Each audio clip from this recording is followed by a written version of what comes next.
104.3 and now was good so with you no a meet aduasa baako abo apa no wotwe ho 831 ebra so se esinkonwa na yedi Ghana nkomo ya to ne din the platform entia enkonfama wo ba bia wutie yen de afiri bia radio stations adwumadi mu kuram na moto apetema de hye wachichi ne benche onya so mfaso mo so yedam ase sabre ya meet aduasa baako abo apa no wotwe ho mo be kan ho social media platforms ahodo ni nyina so no monso yedam ase a ensanda mo nyina no mo ka ho bi na the platform e hyema enu nti no abidwafo wo ho kwan se wo kire won adwen wo studio no wo awutie wo fie oso wo ho kwan se wo kire wadwen ebetom nko ade abrepam ya kenkan esanse the platform de onso wo twaka e wo so bi na obetima kire wadwen bi dia agi se 0556700700 test line memfreso 0556700700 na wadwen kire no wachoro no kama na odi afaso ebetom abrepam ya kenkan na ye di amawo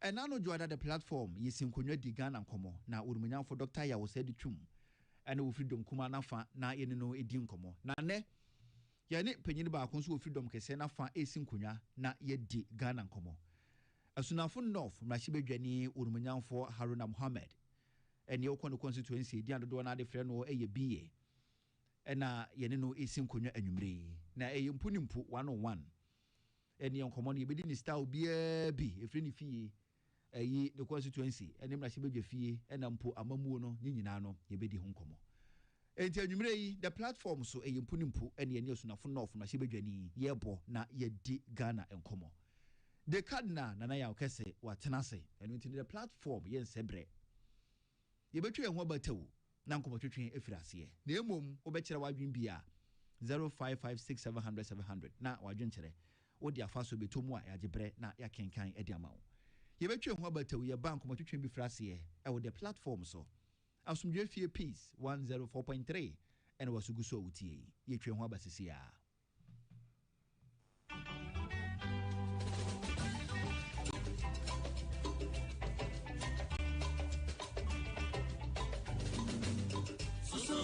Baby, Abwagana, Nagana Bayo, Ayo, if we meanwhile.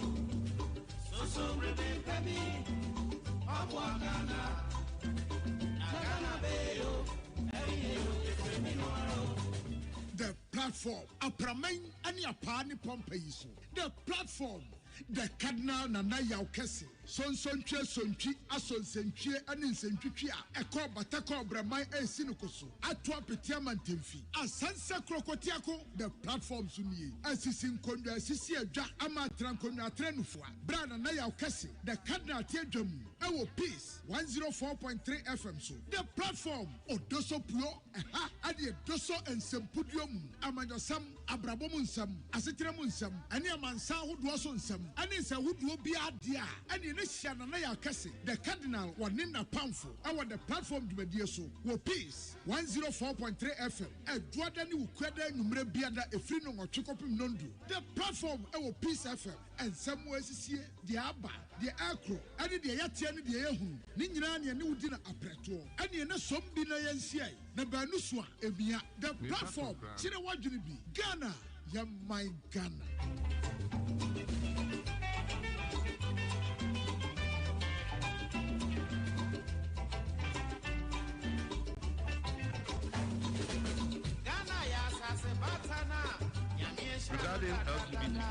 regarding LGBTQ. Now I'm on order. Yes, I said, Batana, enter up.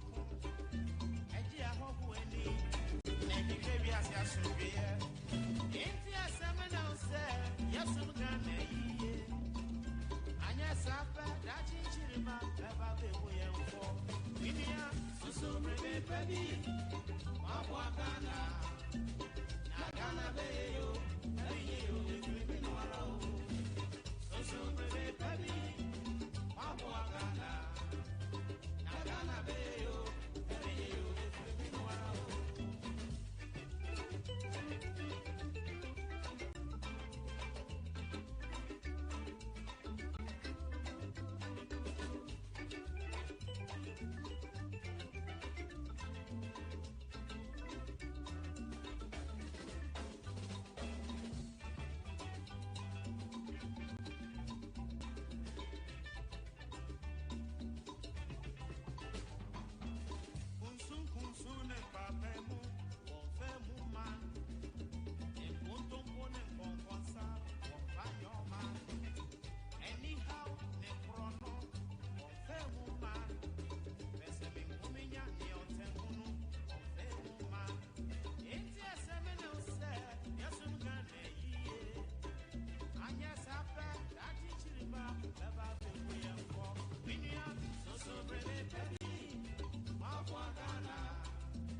bring me baby.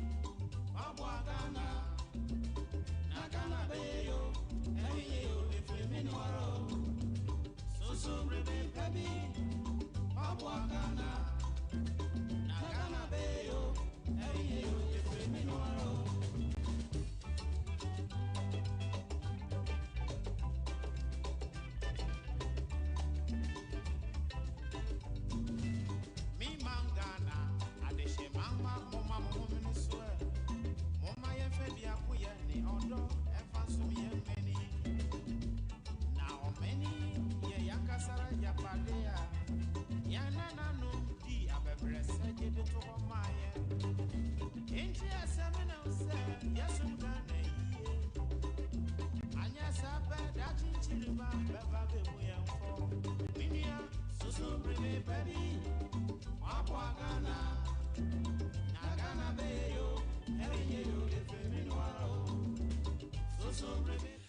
Abusia me mu nyina adwo edamase se ene ukuo anwumre ebra akasima aduonu mienu na abo nonkron mu de fide na to peace 104.3 the platform ena ne braso se yede ebrewo na ya transe at the platform of brew de ana nim se Ghana nyina nti ene ya transe ti ka che onua se ontweme na fide na platform ebraso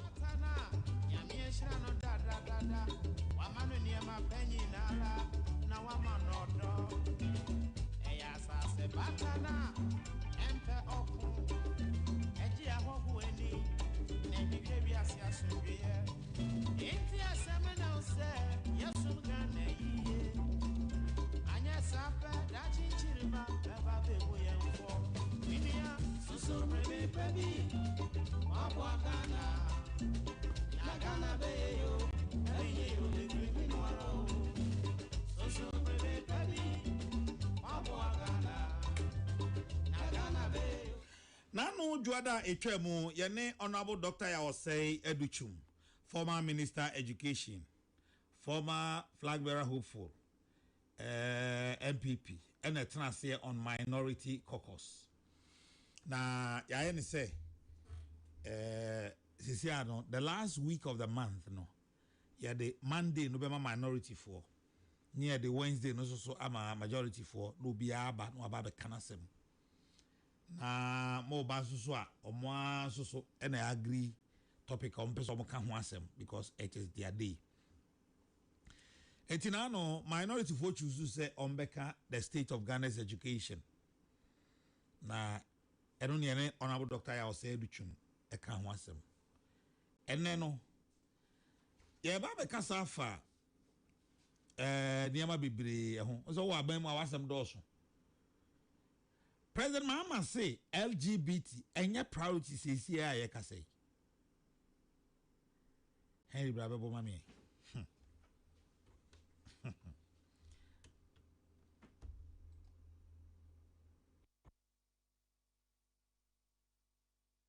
Regarding LGBTQ plus issues, it remains a highly emotive and sensitive issue, even in the most advanced liberal democracies. I explained during my recent engagement with the World Affairs Council that it's not the most important issue we face as a nation. We're still grappling with the provisions of basic needs of education, healthcare, jobs, food, clothing, and shelter. Nevertheless, the private members' bill introduced in Parliament has sparked a complex and sensitive national conversation. Our position is guided by our Constitution, respect for human rights and dignity of all persons, and the need to preserve social cohesion. While there are strong and differing views within our society, we believe that these issues must be addressed through democratic processes, our core values, dialogue, and the rule of law. I'm also mindful of reactions from our international partners, including the recent developments such as Lincoln University's withdrawal of their honorary doctorate. These developments underscore the importance of continued engagement and mutual respect, and of situating our national decisions within our constitutional and cultural context. Yabasamba voice we subium. We need a tetuano yakohe video on the comedies. The comedies near the carbon. Yabasamba a subium. But the candidate John Dramani Mahama. Candidate John Dramani Mahama, the flag bearer of the National Democratic Congress, at a breakfast meeting where the clergy expressed his stance on LGBTQI controversy, saying his faith is against same-sex marriage. Me Assemblies of God, me GD, my faith is against LGBTQ. Me Assemblies of God, me.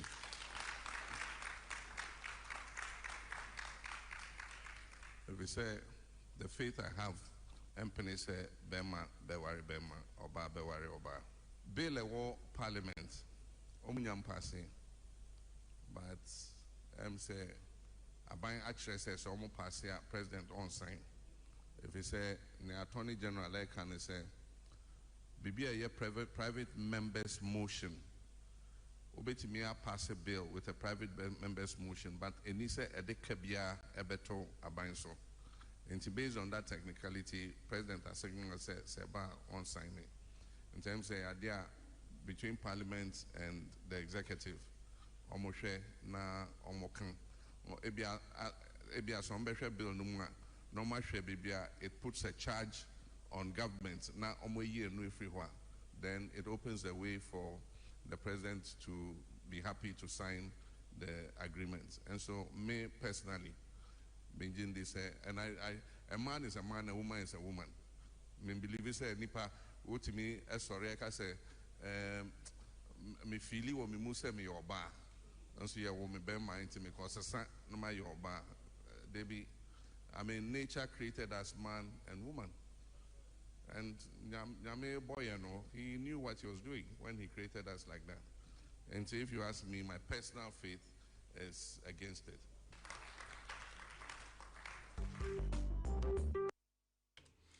Enti owie edono. Osani asofo say share bio. Candidate Mahama in another engagement with the clergy accused the then Nana Akufo-Addo government of their reluctance in signing the anti-LGBTQ bill, stating that all religious bodies in Ghana, as well as our culture, do not support LGBTQ, and wondered why President Akufo-Addo is reluctant in signing the bill.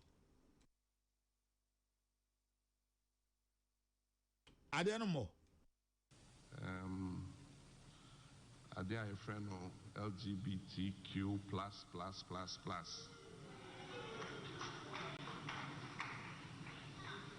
Are there Yasafu Penny any union Muslim for imams? Obia Kabo Muse, are there Yempe? If you say any Yamra, Yamamre Enko. And so are there a fe Abrofo Jatum. Omuhompo enyo mina na ajetum. If you say America, evangelical Christians no omonje LGBTQ ntum. And so akoye say omoso omaban no epushi say ombe promote LGBTQ ewo Ghana ha. Enye Ghana kwa we are safa na nyina. And so hwen so a sa pressure no omo mfa nko Arab for no ho. Yankwa ebibi man have kwa ena omode pressure na to yeso. If you say ya yebesa komo ho akosre sika akosre bosia. Enti na omo hu say omo nya yesutumi bi a omo pia. If you say oko Saudi Arabia omo kan LGBTQ asem. Na honso hompo na eye haram kra ewa mamremu. Yeso ye ha eye chiwade Oshe Christo somna chiwade se bema ni bema oba ni oba ebeda anasom omo bekampo se omo ware ezu kose eti sa LGBTQ no ye mrensha bedwafo emubi omo nipa num omo kabo mu a omo ye bill a echese bill no ekun etia LGBTQ no na abra omode bill no ekoto parliament se obia enhwemu enkabi no parliamentarians na nipa ba kompo ansore ankase ntia bill no enti omo pass bill no ena bill na koda I was able to call that on my penny any no signing. If we sell bill beer, so my penny and fan and son and tosa, intimate juma. And the answer on betty me at the accord and obi a court Supreme Court co file injunction say or file injunction say ma speaker and fab bill no ponko president. Now, so another injunction said my president and sign bill no, and I could that Supreme Court. Now you're doing say Supreme Court, but now buatem and tem, send yeah, you be baby echo, and so we are in Yadia on my doing say on per se sa assembly omushim na send me kind no, ofa Ghana hanging na almost bosom. Omukutia, and Yadia Omujitum, Omamuye Unianum Musulmi, and Yadia Omutum, a Christopher, Yanso, and Yadia Jitum, a Chiwadia. And Tiena and Consul, and she say, Yamma, Sadi, Emma, na Abesan, Yam Quadamo, na Yasan, my dream, na almost so Omakofa, Sadiana, HSA, Yakutia. That was candidate John Dramani Mahama. Now, Honorable Sam Nete George Jata, in an interview with a Nigerian-based TV station in 2024, said Ghana is not the 51st country of the United or state of the United States of America, and thus any business that feels threatened by the anti-LGBTQI bill should pack out and leave the country. Or say, America for states, Ghana 51. We America, Jumakuna say, yeah, bill or Ghana hetia LGBTQ sa de time. Enti u feel threatened that pack on your maneko, no wajuma nebema ya ye. Sam Jata George. It's nobody's business what happens between me and my wife in my bedroom. But when you decide to bring what is supposed to remain in the privacy of your bedroom into public space, then public policy will apply to you. For people who choose to have sex, men who choose to have sex with men. And so the government had to spend $200 million. We're dealing with getting enough beds for our women to give birth when they are pregnant. We should now begin to divert those resources to stitch up the backsides of men who have chosen to go and have sex with men. When they begin to have anal tears and anal warts, the people who lose their identity have lost their nation. Ghana is not the 51st state of the United States. Tell the American people, you either do business with us on our terms or you can walk. American businesses that operate in Ghana are not in Ghana because of LGBTQ. They are in Ghana because they make a profit. If you think that because we are protecting our cultural values and saying no to LGBTQ, you want to lose $100 million in profit, pack up and go. Africa must begin to assert our rights. We're not puppets and stooges of the West. And it's just the sheer hypocrisy of America and the West. Carter buys over $1 billion of military hardware every year from America. The punishment for homosexuality in Qatar is death. In Nigeria, the punishment in your law for same-sex marriage is 14 years imprisonment. The maximum in Ghana's law is just 3 years. As Nigeria's economy collapsed, the American economy would not run and the Western economies would not run without African raw material. Why should Ghanaian cocoa and Nigerian cocoa be traded on the New York Stock Exchange and not on the Ghanaian Stock Exchange? I mean, a bank should not be threatening the customer and saying, I won't give you a loan if you don't do what I want. If I don't come to you for a loan, you don't turn a profit. The CDC says that homosexuals are 400% more likely to be suicidal. The young man who walked into a school in the United States 3 months ago and shot up 22 kids was transgender. And this all came from a mental disorder because of him having undergone a gender change or gender reassignment when he was 8 years old. Even on the African continent, which country has the highest crime rate? South Africa. Why? Because they've embraced homosexuality as one of the growing factors in that country. So companies like DSTV, for example, will have to be careful about the kind of movies that they show in Ghana. The kind of content you show on TV must be censored. You cannot be a social media influencer and creating content that is contrary to the law of the land. The punishment for advocacy is the strictest punishment in the bill. The punishment for advocacy is higher than the punishment for the act itself. Hey, my basa. O say, sa bill no asabre no ma ye na omudi gina president Akufo-Addo constitution sign no. O say punishment a bill no twa de ato ho ama obi a say sa apostles of gain no. 18 okay, part okay. 18 apostles of gain.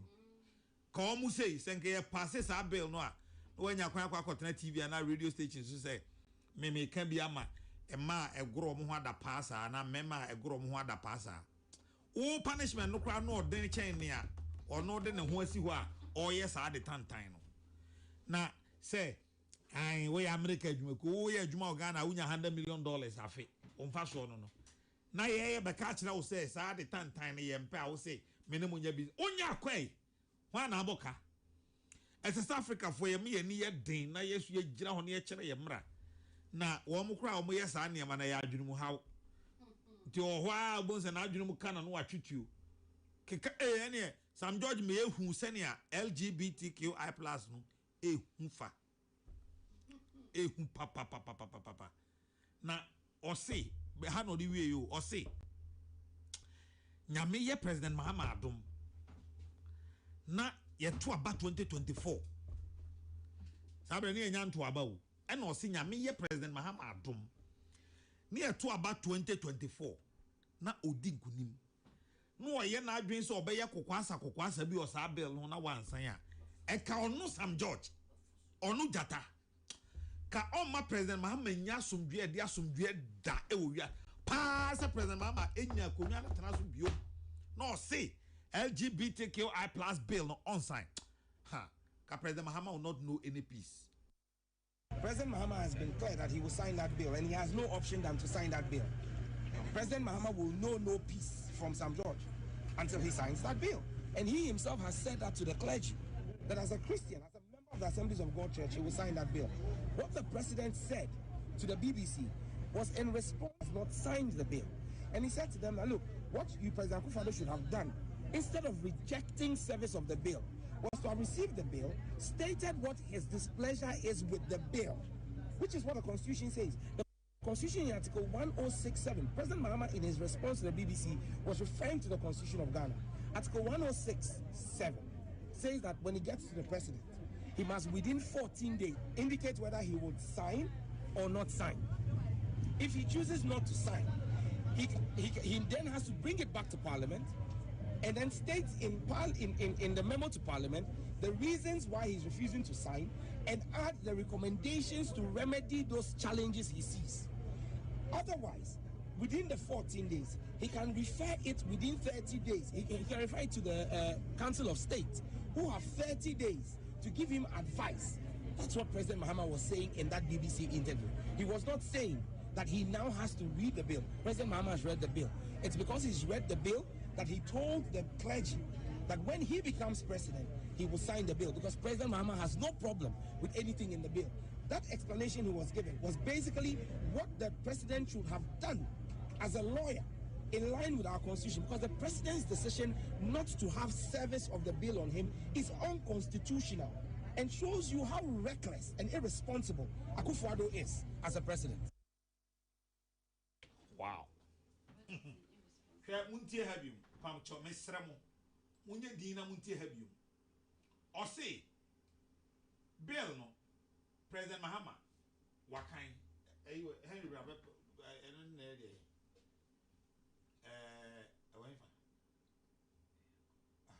train, the massage. This is all one son watching. Or say, Bill no, President Mahama, Wakai, the woman yina onim. Wahu nebojo so oni problem wo niam e wo bill no mu ba akokora eno nti na o se ye to aba ma no a obeba be sign wo da mumienti ha na menka asam kire mu. President Mahama has been clear that he will sign that bill. Otherwise, Council of State, who have 30 days to give him advice. That's what President Mahama was saying in that BBC. He was not saying that he now has to read the bill. President Mahama has read the bill. It's because he's read the bill that he told the clergy that when he becomes president, he will sign the bill because President Mahama has no problem with anything in the bill. That explanation he was given was basically what the president should have done as a lawyer in line with our constitution, because the president's decision not to have service of the bill on him is unconstitutional and shows you how reckless and irresponsible Akufo-Addo is as a president.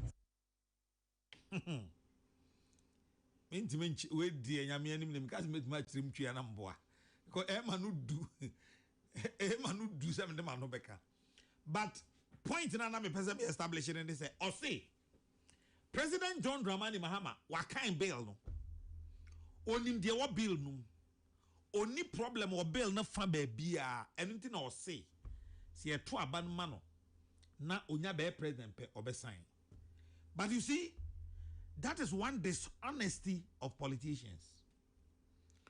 Because at the time when Sam George Ekansa na oye MP, and he knew at the time when all Kansa say Parliament bako be emra na within the tenure of that Parliament, you know, say President senti samra no one sign samra no na Parliament no wu samra na wu onim na onim all can na onim wo, but omagana fo nyina dwen ye yen say emra no enwui once a Parliament aye ho adwuma no wawie the aka ne say president be sign na da ho twen it is here to abana say president Mahama edi nkunimu a oba ya we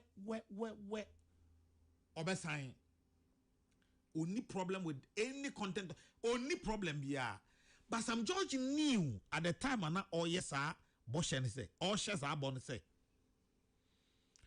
Parliament na ewo ho no 8th Parliament no say the time ni twam 6th midnight of 6th January na say President Akufo-Addo and sign sa bill no ano yen to me mfa nkoma President Mahama say on sign just say a sign go through the process ewo Parliament yet or catch the Ghana for say President Mahama ba ya obe sign the entire ama me church hanu mu akire mo ne se but munya abotre na muntie o komana me ne mo bon munya abotre na muntie the entire me church hanu mu ne say bill no President Mahama ba ye no one sign said as am George kan ye no one sign Emma me kai se kokro ko so anopa bi me ne honorable say chairman Sakura Bunsu kasa wa no say on the onim ne say Parliament bako ho na so ye bill na president ansan a ewu Parliament no free ope sa bill no so ewu Jesus sa be sha ase foforo ampa sa de koko wie afa de Sam George num okujeto num ano omo ka President Mahama ba ya obesan no afa de omo be ka kire yen se bill no esan se President Akufo-Addo ansan ti Parliament no so etem wu ye nti no bill na wu just a sign the baby. After Adeba come sign and say they tried to shift the blame onto President Akufo-Addo say I was saying cry Kiama me do baby a ye drew no. So didim and a bill in ya kwan eco pie other papers so our Parliament intina aye ni gisem fa dan de na mani age pass a bill na sa be pie because na me ma dwene mu no minim say sa bill na de NDC4 will not have any opposition to the bill. Especially with to test majority no ikura woman. First stage, first reading, second reading, consideration stage. Ebe kom sa. Afa de other paper na busan for no an say kwam na nanka be say me na rite me. The tia ni say other paper na te say agenda paper. Yes, you have a call general meeting. Agenda no way. Yeah, true. Yaba, Yabaka we said there. Yamea Duma Ochina Center for Aging Studies, Planning Committee, Eko Shia for 10th anniversary, and Yamea Dum Center for Aging Studies, University of Ghana. Echina, it is 10 years. Ha, and Gokrafo headmaster BDN Muchinama, Yatanasi. Etumba no the agenda number, publicity committee, way ABR, logistics. We modia way follow up committee no be ad ne abanti so be man report chena ti me kwa mema publicity mema me report enti or say omode sa bill no ba na kire say e kire kono ana parliament na dwuma edi animu no sa niema we ne ba be discuss afa ade a kye ne ba parliament na ye ba be discuss e ba na ade na yere free ayi no so other people no so ade na no na hyemu no na yera adan a say majority leader say and na onya we afa ye say speaker of parliament said na onya we okay mo onya we speaker Bagbin time 8th parliament now we speaker no pressure na udi si akufo adoso no dey na pesa we ho awe because a bill kro no antim for jomo de koye na no a na omu nyi hwimfrim ti ba ko no na mu gira president akufo ado konse on sign no eno a na ye de buy but omo say speaker Bagbin say onya we majority leader say onya we na omu ntimi mfa ne ma so ma ba de yesu yenim ne say other paper bi bia ni we betimi akọ other paper so a majority leader and speaker omu nim enye possible yet ombeka kire ye say omunya aware and ade free other people so afa de nkomra omo say bill no omo hu niema bi o bill no mu a said ye tie no a de ne pass be heading enti esese bill no yesan ye hu adwuma biom ansa na yakole say ah muchi I said mubedi bill no obi anya ho hwe o bill ne de obi anya ho hwe mo be sign se na etie no a ti wo de mo mfamfa mu sa ti na no ene yete se afi de ye sign the bill no eco parliament if I say baby a bill no wo pass si asa aduru hin meti aminim parliament for na nkasa kra obi sa bibire a menya sure se omunim oye ye mfa nkonkon ho na no yete ya ne se Lincoln University for mo say president mama wo ya de papa hey papa ni mama mu o wo ya de papa se ni o si dwene nipa ho se ne papa isi ti nipa asenti ye command honorary doctorate de GTech for o de bo di an o po wa che no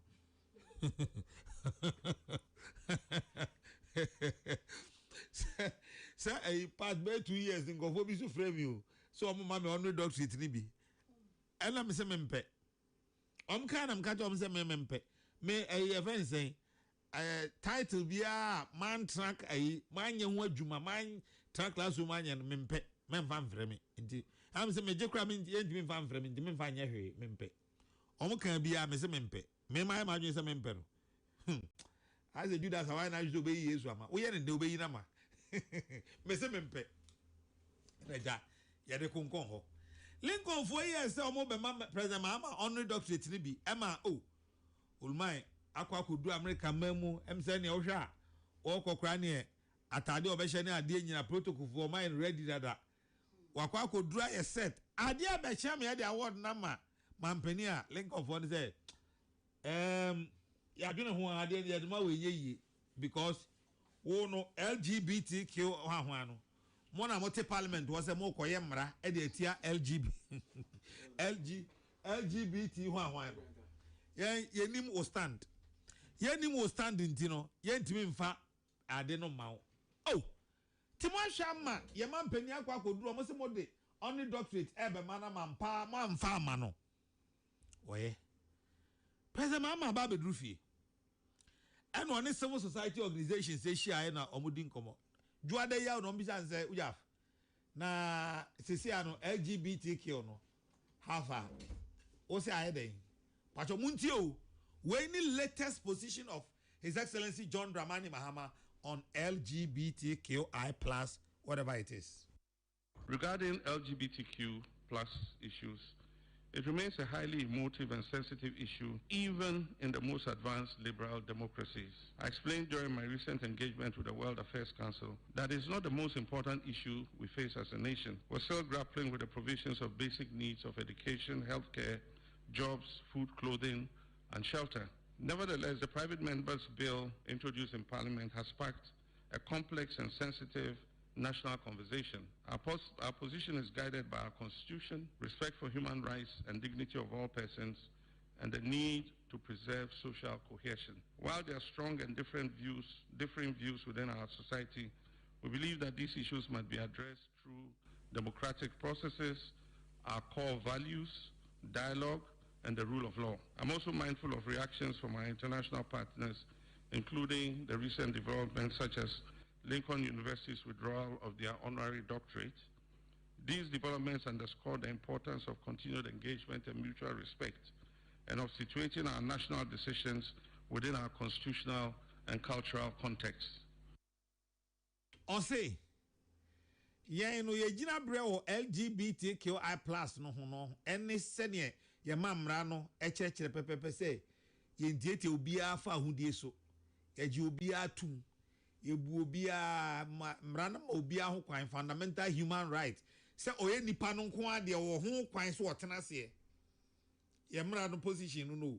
Se oye nya ye nipa no de owo ho kwan so otena se ya mra no e ma no kwan so otena se ni so obi atietia ne fa ahudie so ye nim se adwenkyere ne ye bebre na so ye mra ne se ye mfa kabi ma menka bi won kabi ma menka bi democratic principles e na mfa nka sa asem we sei no we no se e na afa so kra no ye sa ne ma nyina no ye sa hwe ye chi ye hwe abati efri se ye nuanu mo wa mansa mu so no omo so se ne omo si dwen fa sa asem we hu so no ye so ye sa de kwa adwendwem e bi kwa ne se na no ye frɛ me se me magi on doctorate ya me ko ye ya ya mfa ama mi enti sa nsɛm nyina no ye de kwa adwendwene mu na kyerɛ ye ba bi a ye gina efa LGBTQI+ so sa ate Honorable Haruna Mohammed, Honorable BA. Me anam nuano no. BA wa ha, me ne no ba betwetwe enkomo bat. Ansa na meko BA so no. Me wo dedication me no bi e wa ha. Ma me nye emfiri ho. Na me wi a na mako me nuano so na me ne no atwetwe enkomo. Honorable BA. No. Na dizai. Na me adone mo paibo. How so e? Boko. Ona ofra hafo ba me ko ya che kakra. Na what is say? Hafo de say je wa oni tia. Yakwanya wansa na onwura hafo no. Na ya bosum bi esi so na esi nyame ncha de. Big push da Roma. Je mama da Roma. Esi kweta no tu. We infa. From my friend is my ban ko yi. Efi ma ban. Efi ma ban is what travel di mkra. Sao. Come on. Oh, I see. Ko ya che. That be me fa ho. Ufri tepa ekogo so a. Watch na 15 minutes. 15 minutes. 15 minutes. Ka be. Ah, ja be. Me say watch na 15 minutes. Now what the 15 minutes? Bunch boka biem. Unya godro sa kwa we atimi atuna ada yi. Unsa hafo so gude ye kwan no. Aya na kem so da nim sa o. Da bi ba sa kwan no. Bi. Sa kwan no nim se kwan no compact na nye. Se na the compactment na tie na nye.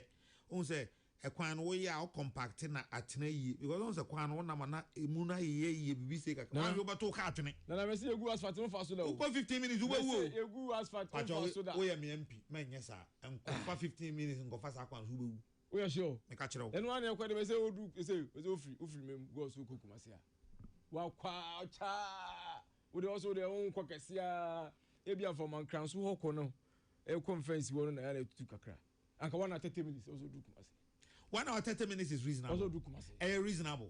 But sa o ka kire me say fit tepa. Ko go 15 minutes there. 15 minutes. What would slow down 20.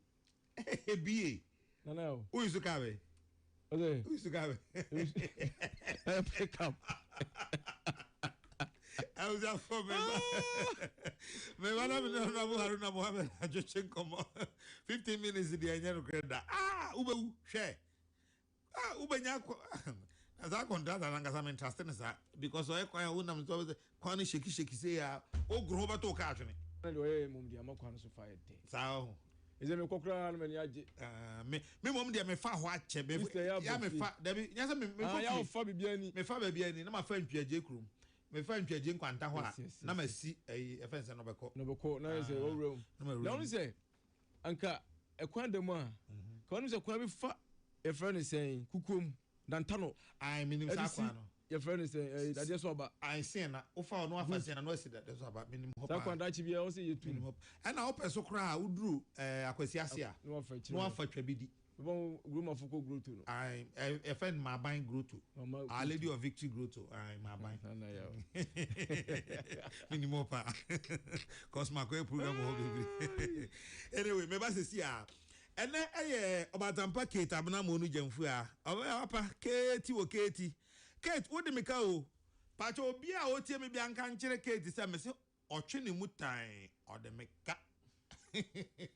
Kate the meka interview. Oketi betra manim hadwa na numa me se or the meka interview. Ti mon kan kyere Oketi say Cardinal say otwe ne mutan. Mon je grato nkomo Oketi say me say otwe ne mutan or the meka. Interview your baby. But na birthday. Oketi happy birthday. Nyankopon nhyira wate. Nyame enhyira. Gina umani nyina na mu se ema happy birthday. Na nyame ema uni nkwa na emen. Enti happy birthday. Afi ASP Abraham Inkum oyere Mrs. Josephine Ansa awuku Inkum former DC ano ayensuano osi ema happy birthday. Enti ASP Abraham Inkuma oye MTTD commander ewo puku ase oyere do ura yere Josephine Inkum ose oma happy birthday on nkwala ni nyina omodo dodo afi Mrs. Immaculate Ademensa oye CEO Immaculate Faces Beauty School a ewo kwabenya Mrs. Immaculate Ademensa meyere do for Joyce anso ose mema happy birthday emano and Mrs. Immaculate Ademensa CEO Immaculate Faces Beauty School a ewo kwabenya also so ewompo ye kwabenya da bi ho do me pillar 2 also so my happy birthday. Honorable Mohammed Haruna. Ewa Honorable B. B akwa baby. Yeah, no, so about to say. Yankopon adom boko. Enkomo na o banana. NDC then and now NDC in government LGBTQI. They must say enye priority because yakwanye isuku adanye e hospitals e ninsuo sa niema no na ya ade ehia isisia na LGBT de enye priority but on position no yo madam was be ni akwanya de mame na any time say na what you me mamba hinjo ndamani mahama MCC de o hwe o international year world and as a especially when it comes to UN, we share African leaders and as a president, honestly, it won't make a difference. But Ira Mahama, any kind. Didn't you make us? I'm the last year call UN General Assembly. In speech, I will make you the boldness, the courage, and how I want to see MC West. I'm saying, we after UN General Assembly, no. Osha, he was a spotlight. One another subject for discussion. One no personality, no, any speech or make here. And no answer. Last year, now what year so was our choir. A dear infuriating team rating, you know, especially. You are coming, Chroma, President Mandela, Mo, and others. And to call Makwa Sebi NC Payono. Ira Mahama, Akoko Santo Kwano.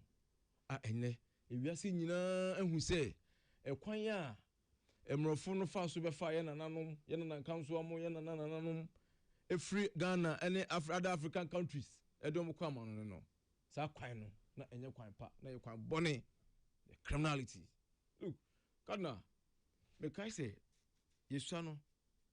Ukwa sketching bia yeso monko keep coast castle alumina castle as at that time I'm saying a new Jesus Christ but you rather than jini mu pie you know enkra ye ni hwi no ye pie ne obi esu because aniyama omo moledi you know echeche you know your friend is saying castle guy ne a friend is saying tour guys no echeche you know na de na de gugu ya na no ase ene omunan ne omunsa no ene uhwe esum radan jini ma esum ne credo a edida apono ano no look enkran ketintigura yesu ye let's say indeed our great grandfathers went through a lot of pain it is long overdue but ene na me chade enya omampanya o se sa ne mani nyina no yemfa enwu emfanka ye yi ho ebako se wa said ye obi akun na be 100 years a impodo okun no kura wu na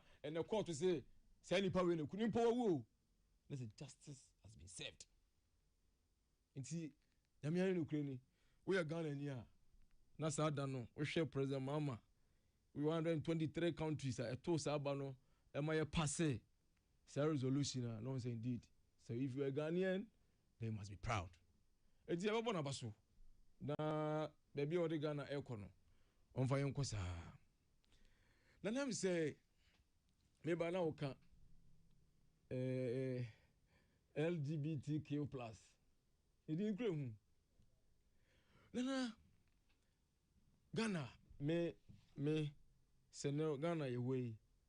So we enipa edu esi hɔ a metimi aka sɛ emu bɛ ɛkono 9 ɛyɛ against bɛrima ne bɛrima ntena ɔbaa ne ɔbaa ntena na kyerɛ sɛ morally culturally your values no is against saa nneɛma no na adeɛ a wɔbusuani yɛfrɛ ne sɛ wɔahwɛ a wɔma me no papa kora ho so yɛ bia wɔbɛpo ɔma wei meanwhile sɛ wokɔ aberɛkyerɛ a wokɔ America wokɔ western countries na awofoɔ no mmom kora na ɛpromote wɔ mu na kyɛ sɛ ɛyɛ different culture the different values all together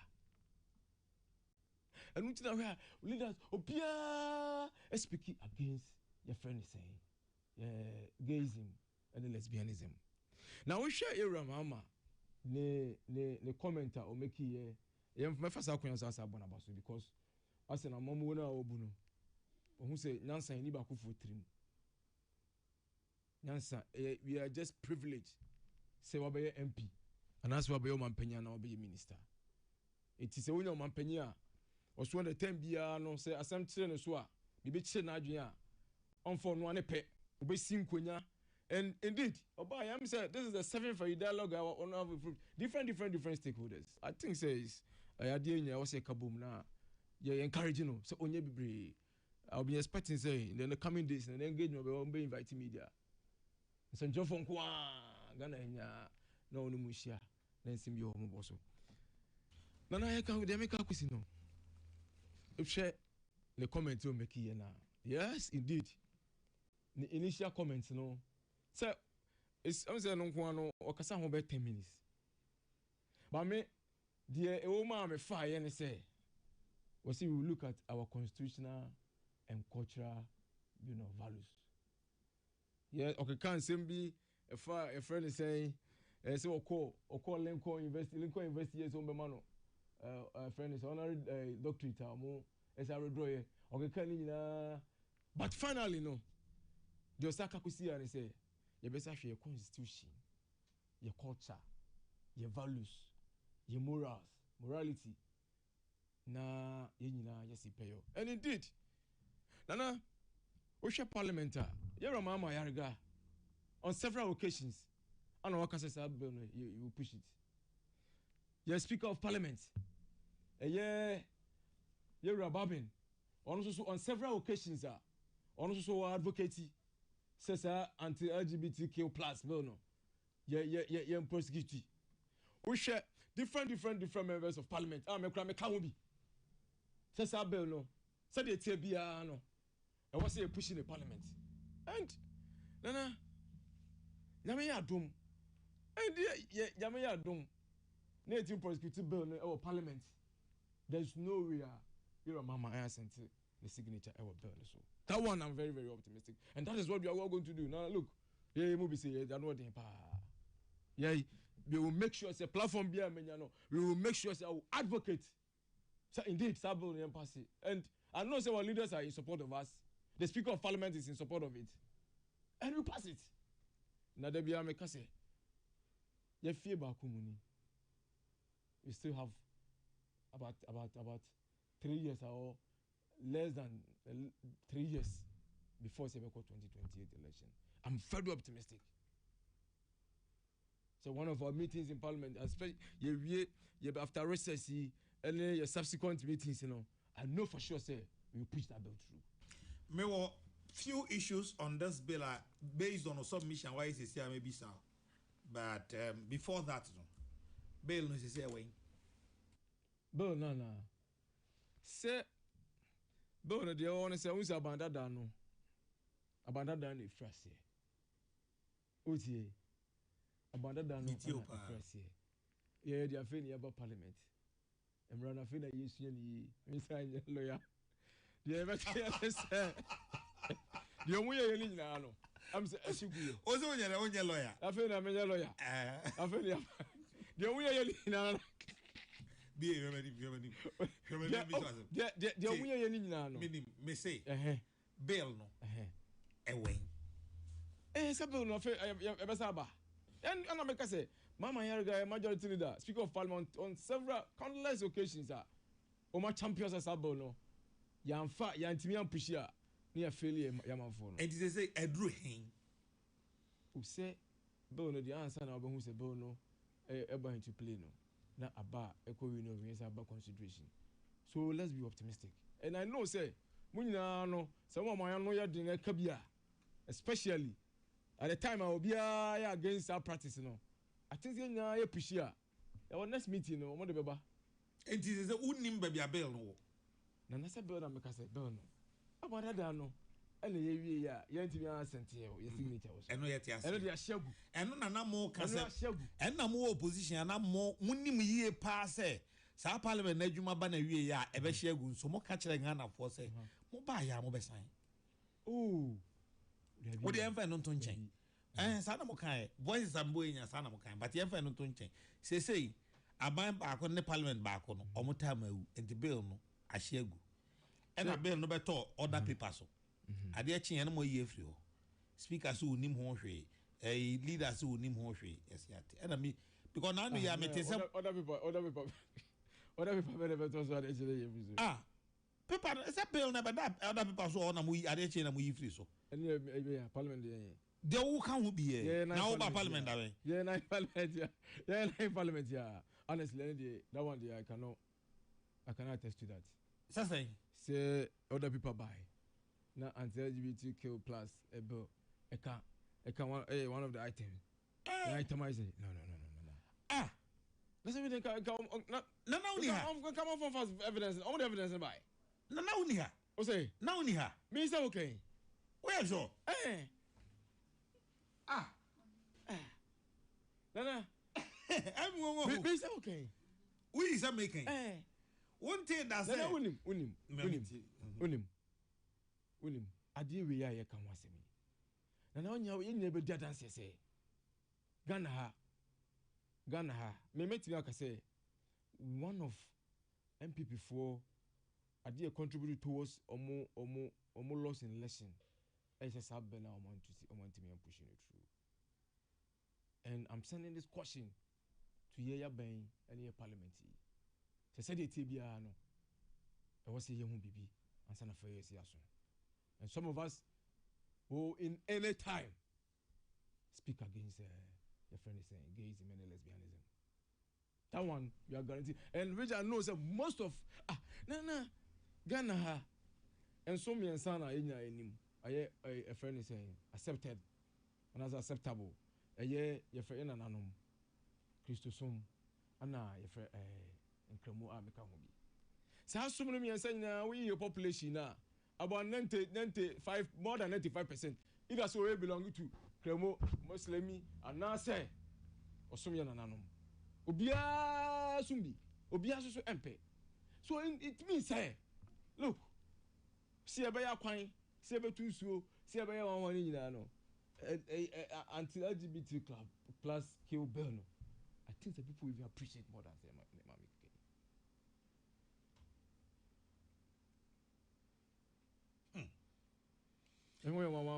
I was for Honorable Haruna Mohammed and I'm in the no church and common MP as soon as for North Hafo region. Now, the what time you may work after LGBT wing. So you say pa na mo kan opposition Kagana 40 as yet to Abama. Then tell me bisa outside say in opposition no. Mo magana for a year say mo ba office ya mo be sign. I feel I'm over chere brofo. I feel I'm over check constitutional parameters. Na na senti na president in Kasemu no. Medical Bonabaso say Nana Montubia or two. I say, oh, involve stakeholders. And crown. And the Tamana Musha, but Namunim stakeholders. On can say, there was a extensive consultation. What did the American say? Extensive consultation. And only interest say, your friend is saying, no, I am passes album, no. Name of Mossy Toto, which I know say, consultation be obey piano. Everybody will be against gays and lesbianism. And I say for the passage of the bill, which I'm very, very confident. Who's him say, oh, piano, you're by engaging the piano, we speak against. I know I'm a say a friend is Senegal president. I'm so on the 10 years. But the Tewa Bechi say, oh, practice it. And they say, wow, we're all promote, you know. And which is social media, especially Africa, Ubia Helena. Say, this is what we need. But I'm sure, say, so Ocean is some more kind of opposition. No, opposition, and then I'm going to say, we still have 4 years to account for our stewardship. Exactly. Good.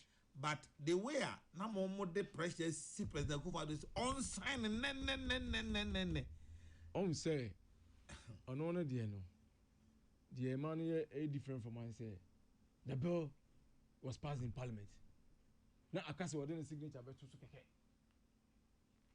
so you will clearly see the difference. Very huge gap.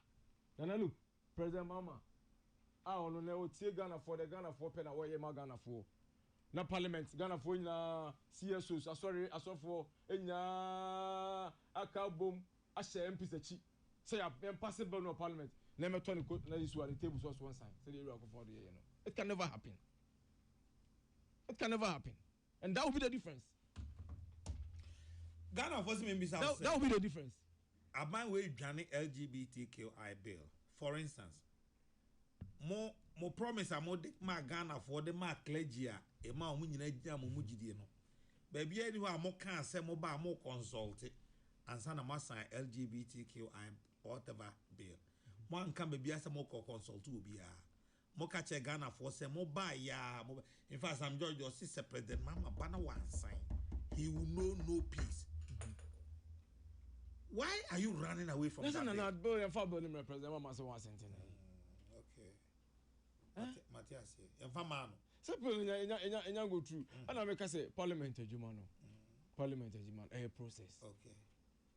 The American what I say. Yes. And so them can this is our first year. And I think that this is our fourth meeting. The last parliament here. Just give times on time. Mumu demo per time. Na go ba na said ya na anya na Ghana for ni nipa bi kasa said ya ba ba mu ba enfie wotwe no omo enfie wotwe mu no if omo ba first year fourth second term no 8 years ni mu no ho na omo ye omo adwin so ba ye so ya ntwa mo for 8 years it's dey drew for your first 4 years no first 4 years na 2028 no busa sa question no which I know same rules no near passes bill no. Jamu kache Ghana for na muyi. Nana. Kan ya okay die. Ana me ka say. Bibi sa men kan hwe. Nana aban bia ba. Aban bia ba. You see Rome wasn't built in a day. Ampa no correct. What is the mechanic? A journey of 1,000 miles begins with a step. Aban bia ba. Enkakra. Obia policy. Obia no suade hu no.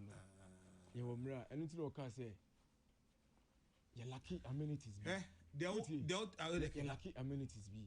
Yeah, your friend is saying akwan in schools, hospitals, schools. And she said they go for we push akwan near the it's a process.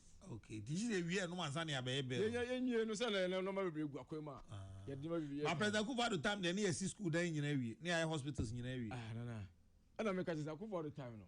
If you watching last about no years you know. Just give us some time.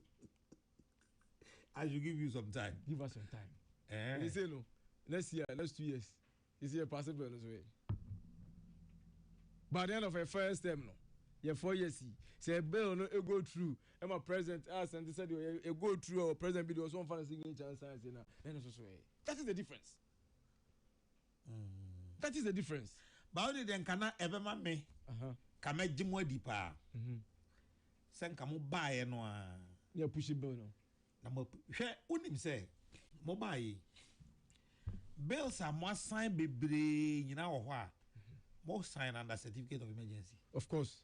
You say a friend is saying COVID-19 levy, e-lax, e-levy, emission, Robertin taxi, a Hagana for good.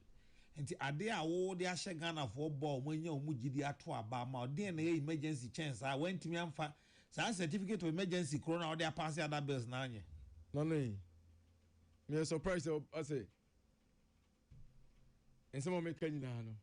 And yes, I'm in person, no by because you me know me in a grassy former. You name say, oh no, mammy quo from no catch those say. You drew a beer Yamicha Junction ho. Na Messio, Yabessia near home. No, why year near ma, Banchi, body, no, the year. Namu drew Honase, while my once, wedding. Don't know once, oh. So now what the say. Nana unim. The good thing is, say what follow NDC communicators, any MPs, any politicians. Nana, Obia on any Benyan can't be no, is in support of the bill. We say it as it is without fear or favor. And I make us say, yeah, movie. You better continue advocating for the passage of bill. Platform PA Benyabiano, you better come once because they can't afford a no. Can't afford you no. Your values, your culture. Look, yeah, baby ain't free no. Nana Oba me kroma, me ma. Udu me kroma ma. In so one na chame mo hia. Ebi aso so pefin. Senya Hong Kong, San and Crocobia, and Chromosome, the same thing. Christianity, no bagana ha. We say your friend is saying sofu a Roman sofu, Methodist sofu, or so be sure, Barney Bear Bawari, Beman Bema, Awari. So it can happen. So absolutely everybody's against it. So the entire Ghana for Twabama, you know, and what say we have to satisfy them. Yes. We know say it will be very expensive. It will be very costly. But look. I will say yeah, man for na pede ma woman. Nyame ne hwe nipa.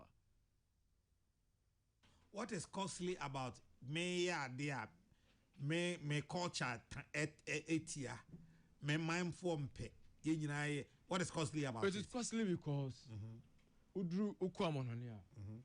Most of the NGOs, most of philanthropists Oma more support to you donor support that didn't know. Most of them are involved in Sanima. But idea was inspired by and say, hey, Paul, Donald Trump. Oh yeah, America president is against and a friend say gayism and lesbianism. Me wa. Okay, on the papa back on one. Exactly. Donald Trump mpa no the fear no udru ufuyi partner e we 3 e we 8 7 support to Sadia no. It's against. So what again? What do you have to lose? What do you have to lose? Like then you lose you Sadia. We don't seek to lose anything. It's here we will continue to champion the anti-LGBT. But you better never know priorities Nanza. Nana can't take Nana. And some of me can look. You will feel nice if you go contact. You will feel nice see a bubu contact. And I gonna for and no other person me TV was there. And you know, especially looking at our numbers in parliament, we have no reason. They say no. Your contention is that more in Vietnam. In Vietnam, also yeah. My misa question. It's a matter of time. In Vietnam, also it's a matter of time. When the minute I am odi anga kwa me boy. Yes. Ose omo wajo. Ose omo wajo. No bizam say maso esi na mawana na msi ya. Nana, honestly, you never go to change. Maybe we be there. in any day, I will speak against it. And I mean, him say, your leadership, no, they are against gays and lesbianism. What did they make us say? We share a legal kind. Obia, Casama, this Obia is against Adiano. And I know for a fact. Say, and change one of you. All right. You say, the next time possible, no. Our president will have something in the signature or bonus. Remember. I made it. Me. President Akufo-Addo tie kunya, so I gave him no peace. Because me say me a Catholic gidi ni mapa. Me gidi etia. Me chi. Me time e bufu sem e atantan de mame. Bebe na utie ho na me tran kan news. Maka aka che madwuma mpo say. One day me ba adwuma no pa na omudbia ke de help me beto ase o. LGBT hwan for Ghana say so omuhia wa say menkan. Kaminkan. Yeah. Oyi media meko. Because me chi me time bufu. The mama me mani agye amakoma beto me yam ni say o ka kire me say me ba ya me san ya o ba ya san na me hu say o de ose. Yes, I know you are so passionate about that. The same way you are passionate. May look. But o passionate. Continue to. As a passionate. O passionate. Pa ujiri pa say. Tio ujiri say ke to about 2024. Dr. Baumia na wini ye. And wo me must excuse ya o ti ha o me me ya. Answer. Be. Minimum. Gardner. Be. En kan krese. Ya to about 2024. And Dr. Mahmoud Baumia wini ye. And LGBT ho ya o. Ena obetena ha na no so ye command honorary doctorate e wo Lincoln ya amano. Na afi ade chen ya Dr. Baumia ba ya o si we kura nye priority na ye ji obi afa ahudi etum ye constitution no it guarantees fundamental human right, that is e wo ho e mo obi akwan mo timi ye bibia na ade e na Dr. Baumia be keka sansem we with the numbers are more no e na Dr. Baumia na president no kan sansem a de wo betan nwumra kan nyina no ka kire wa Kadna nsem no president nsem o kan nyina no na mka say o conclude with say ye be sa hwe a constitutional and cultural values. And some kind of yes, we know the President Mama as it stands. It doesn't mean words. Say the name on it, you know. Or cano, pepe. Finally, the way he concluded was what some of us were expecting him to do. Not only conform omo redone, you know. Ne degree. Omo redone. And I mean what? Yes, okay, but the most important thing is, or conclude is your cultural values. You consult and look at all those things. And one of my come told me, I say indeed, and you have a fact. My first time I'm compare mon consult to me. Na mo ya campaign na mo nyang consult. Huh? Ni ni abem. Ah, ntina mo nim. Ni abem. Ntina mo nim. Afa ni aba abem. Oba abem so a. O consult said o ya BP ni o, said o ya BP ni o. You don't look at political parties. But who opposition? We look at cross section of, the masses, and I said the civil society organization. But Oba Bemudia, I want to say Obia, which I know for sure.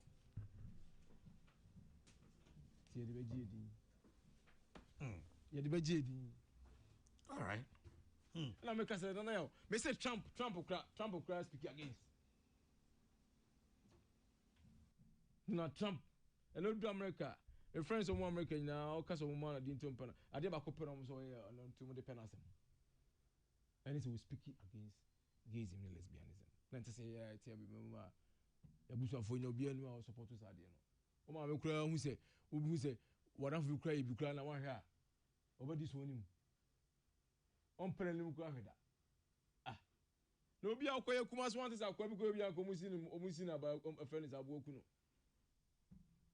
I'm born as a domestic conform. Now we're so. No. Then I'm a passionate. We are very passionate and emotional when it comes to your friend is a gays and lesbianism. any say sadie we ne bema ya ban and we say be a decision we are against and I say and no be expect pa na they shouldn't there, which I know will not happen. All right. Oh, start here. Abujan for honorable. Harun. Tom is out. Me tata oh. Sorry. Me tata we the next topic can be I mean tata we. Matilda me tata we. So I've heard a singer a friend saying so saucing yeah. So saucing. Yeah. No. Obian can say so saucing. Your friend is saying. And yet, your position, that was in the stance. Maybe them will say, with me about paper. Our people were blunt and say, oh, so saucing. Me Bobby Mom. Everyone. Not everyone. Now that's me, Mama. You didn't have Mama. Henry Bray. Hey, Randy. Be open once a move. Hey, be open once a move. Nana Bobby Mommy. Okay. So saucy. Bobby Man. Bobby Man and Tosso. Remember. And the catalyst proyano new angle be aba MPP for the bomb by no chrono ye pa e ade a friend so source in the chile nyina say a ban person odi dwumadie bi na incest say obefa mra kwan so abamu ama omo a omo wo opepa say omo yes adwuma ni nyina e pre bi no aban ni ti da bi me de ko hye dem na me de akoma nipa ba ko pe eno ne friend so source say bi me de ko hye dem na me de akoma nipa ba ko pe eno ne friend so source say mempene emma ho kwan emma de opese wo ye bibia na emepre na de ne bo wo fom obetumi aye ne ye ne ye mfa adwuma ne ma no na emo mi twabo na me de amanipa ba kwa ma na ye. The promise in our manifesto, the Reset Ghana manifesto, yebe amended the Public Procurement Act. Sa single source yebe trust because it's been abused. Yebe trust. The only window will be emergencies. That's all. All the other limitations, no, we are going to end it. It's here because the abuse we can't. Bobby, let's talk about it. Nale, uni madi. Kana minti. Se me mpese me bam no aka se me tata o. Uni madi. Mpacho minim. Say sa contest bi no no. The difference between the ekosui and the emre na ye hu no is different.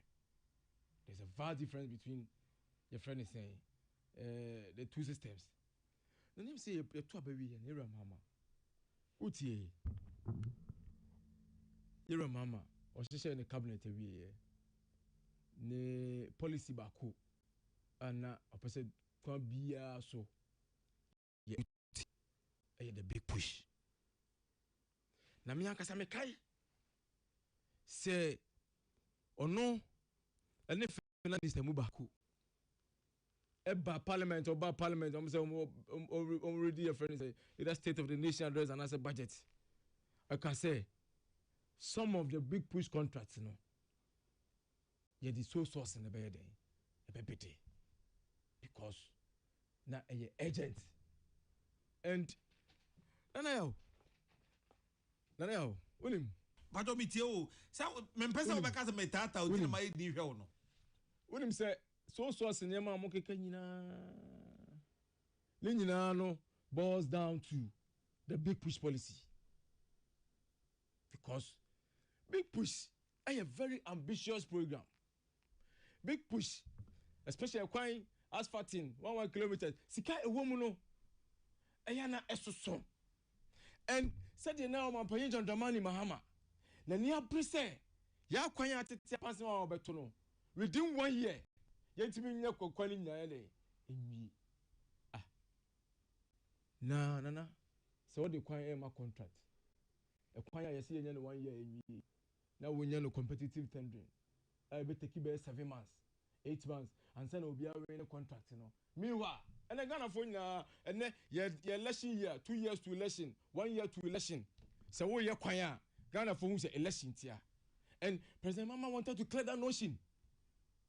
ɛno nti na ɛkwan bi a yɛawɔde biara no wɔse 16 months 18 months 12 months na 12 months bu no ne yɛbɛyɛ awɔde contract a yɛsɛ yɛnya praprɛ meanwhile mmara no ɛnkyɛ sɛ social sin ɛyɛ illegal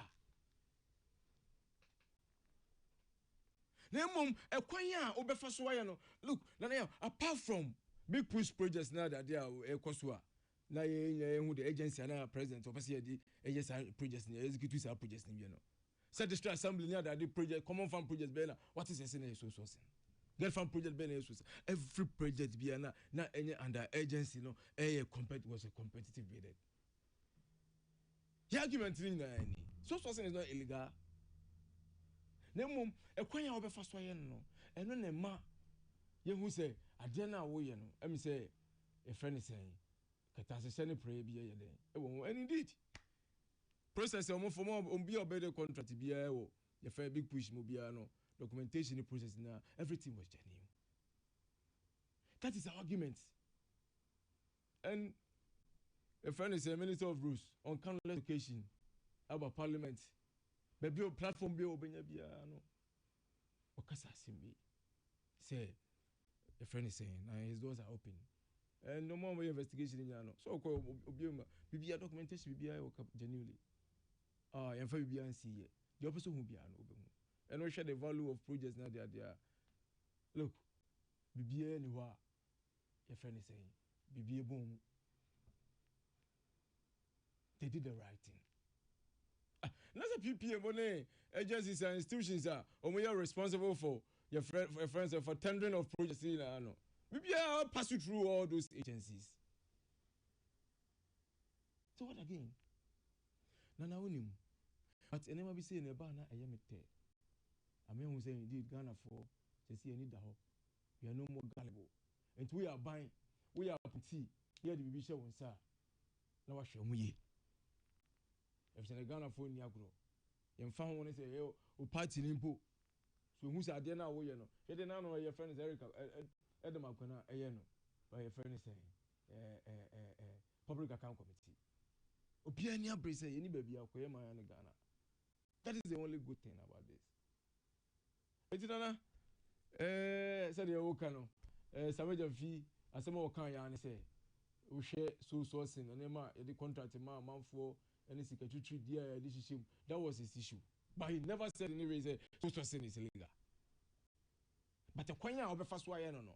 Ena ema no ye bone chere me kwa omo fa so omo de no kwa omo fa so ye mo de na na say ye de se maka do omo de ndie no omo ye ya na ma ye de maka shana na hwe project bi ti say your friend is saying ai agenda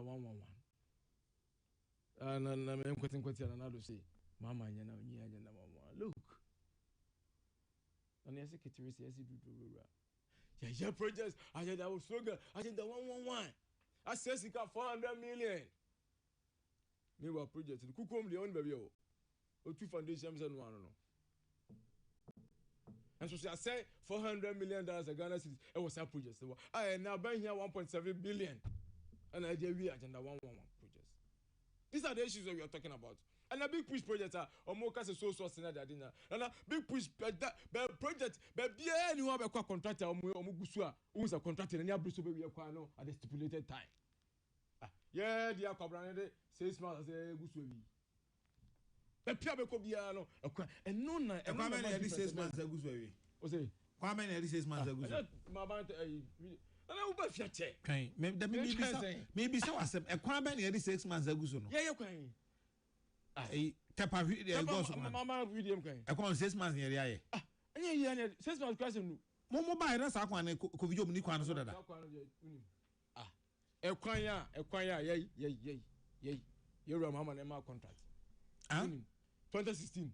I don't know what the starting free goes were. Go so a free goes to ever pay with the mana, a yaka crown, a saquine, banana asphalt.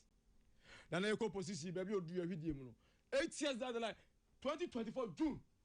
And I'm looking for you to man one city cry. Now, no, the choir movie. Now, contract me a best. Yeah, buy, yeah, sure, my mom is car. First, I can't wait. And then I come once. But adeɛ bi yɛ me nwanka kakra of contract a mo se meba. Adeɛ bi yɛ me nwanka kakra of contracts a mo se mo de akɔ big push. For instance, yɛmfa of ankonsa wɔ mu kwan. Ade na mo de akɔ big push. Na ba me as o man komo ya say tintin. Na na a friend say in sawam of anko kwan. Na is on record. Say nuanom 7 million na omo de be say omo be sa kwan no ene swami interchange. 700 million no. Ye bae sika no nyina fa him. Sika bia no a me wa kwan enwe. Enso ba kwache ho bosia say 700 million. See as the be yes sa kwan mienu de awie. Ye bae a sika ena ho ekwan a yenwie. Na na bank of sika bia bio. This is the definition of the big push. Road debt about 2 years. You know, I am not in person. You better reflect into any man because you about 1 year. We are here to right the wrongs, and that is exactly what we are doing. There me person me tears here and say, Ekwanya abaya wo be di na de. Wa wo de ama contractor. Contractor wo kwan so ye adwuma dada. We drew some stage B because of ankonsa wo mu kwan mobile asphalt no ogugu farm baby a ogu asphalt e ho an ye da so fe of ankoko si ACP baby na driver for your demonstration time here hwe enso started turn and san ni say me sa demonstration na me lead here but enso san to turn and say ko he de kwan ai na say me ba de me kan ko si ni say for instance of anko to Pokwase mobile ni egu asphalt Pokwase to Amasama mobile ni egu Amasama to a Saperman mobile ni egu Kutunse to me de egu okay enti contractor no kwan no so ye adwuma adwuma no wadu level bi dada adan na mode sa kwan na san akɔhye big push mu are you suggesting say your project bi na say nhye big push as ye ntua na nei ana me ka che say Rose no ye bae no ye analyze road projects na so be here area Abuja obaye within 1 month or the Togana he nyina ehwehwe ye for the level of various road projects about that no ye dey award ye any the financial lapses what's our projects ni mo nyina within 1 month or Togana he nyina look na madika catch you say mfa nkwa ya mo kan wasem 700 million mo kwachi ye ene so am interchange so am kwa sesca no sikana eni ho ekwan no so a yenyewie na say of ankwa kwan enya sa stretch no nko an project no take care of your friend is saying poshi bia wani mu hona no mo ye ni na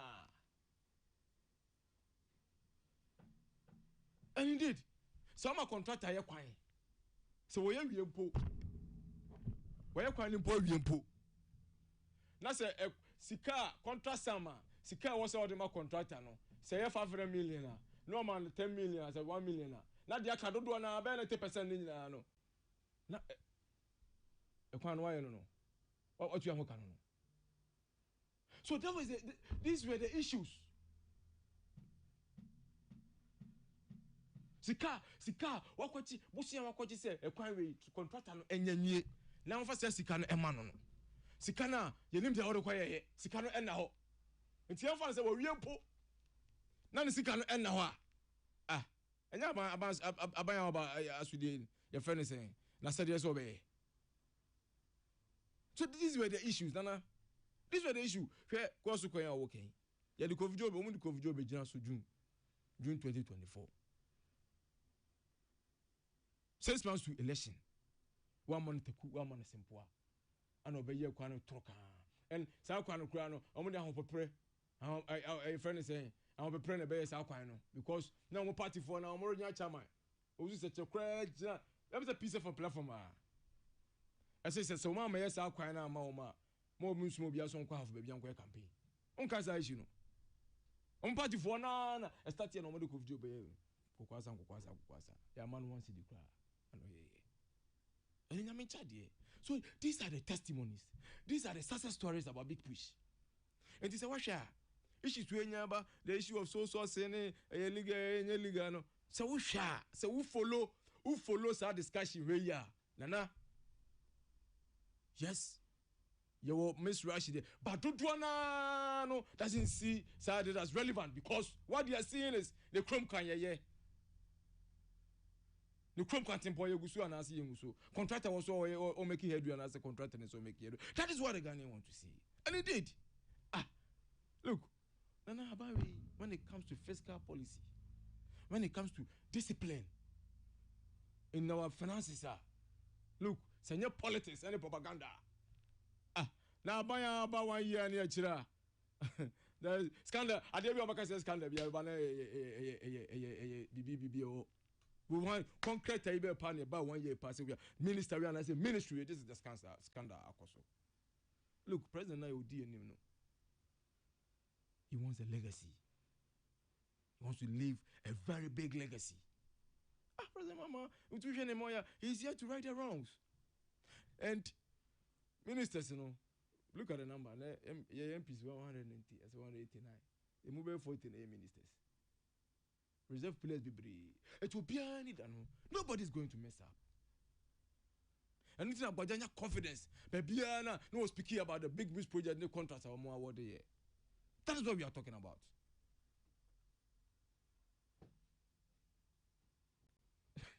And Debbie, me the big push no.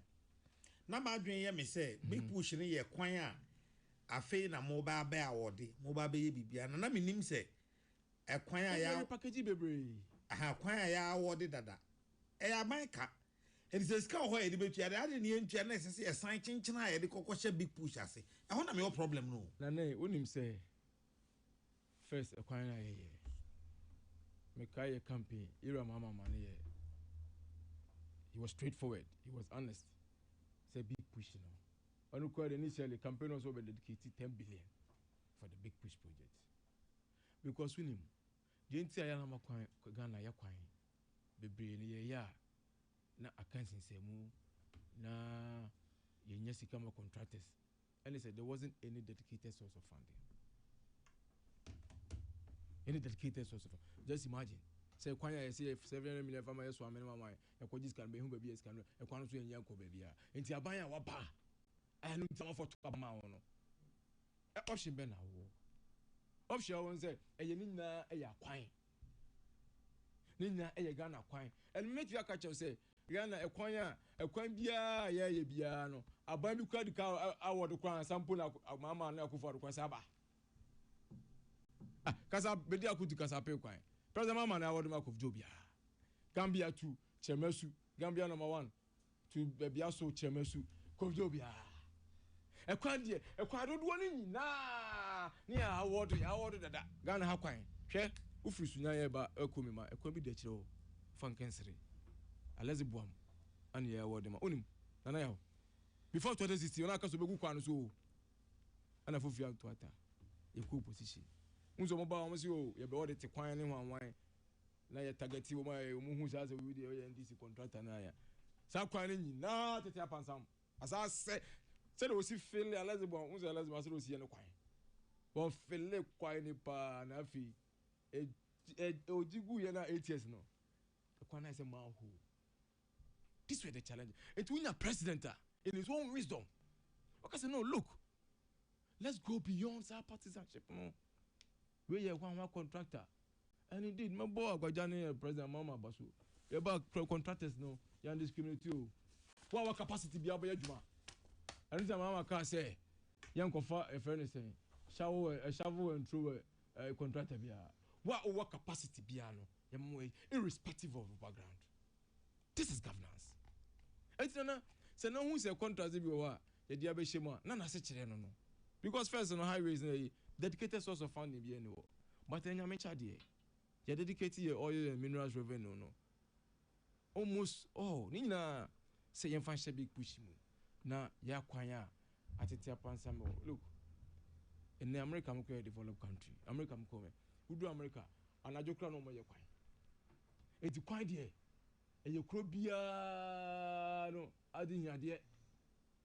And you crow bia say you be who see ya kwanya den. Aye, you crew about commence a crew.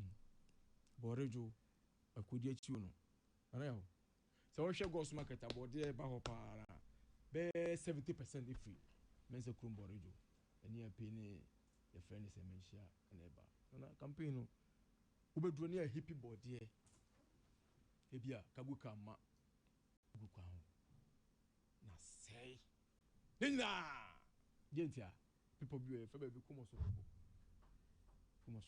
that's all him now was kumoso where they over tia sai sa aso na mentia they say 18 it is sanema we nyina no esa deny economy your friend say monetary benefits economic activity when you buy na nyame chade aban de ade ba komo ya de ndem jabem bo dream machine omo na ko fa buy so anya adwuma da e de post de bo nyame chade be buy jeju just people na ne ye ngu su de but ya level na ne osuma ka go ka bia so ko fa body o men se kru ba be ko enne makwa ya no enti se na hu se endi ti wo ya de akwan be push boy ho asafo hena na chese Ghana for epe Ghana for de say adwuma na ye no ena me ka say wo fuko kroma na odu tepa na ko odu me ha me kwanta 15 minutes 20 minutes odu me ha me kwanta from tepa e mpe we up there sa so na die okodi ja okoto to body na de auto free ghost wo de man cry choba fo any restaurant ka say am wa Accra ne Kumasi ne ho ba yin ha no lo kan emuni ene team afo omo de omo team ba na yi ba eba Accra omo ye sport ya dade na no obuka emuni wo kwan so yare ya be kasape gbedi kasape ko eguso yi say the same thing. That is how valuable, that is how value ekwan enwunya amafo anytime make us what follows our discussion here the kind of focus and say even though contract say so contractors na juma but we have established tonight say so source enye bone. Oh, of course. Enye bone. Oh, there is so bianca say bone. Some never man say bone. Okay. And then mom ekwanya esikania here your friend say be komu no. And the due processes na elfamu no. And the money bone. Obi awa the contract amanu that's all. Yeah, do the just work bia and one said them but so we share near my course everything was on point if process was a film and baby and now here contract will be in a juma contract be in a juma they also trying to be so mobile from kuya juma they can afford you at time now so then I was okay chat to the cardinal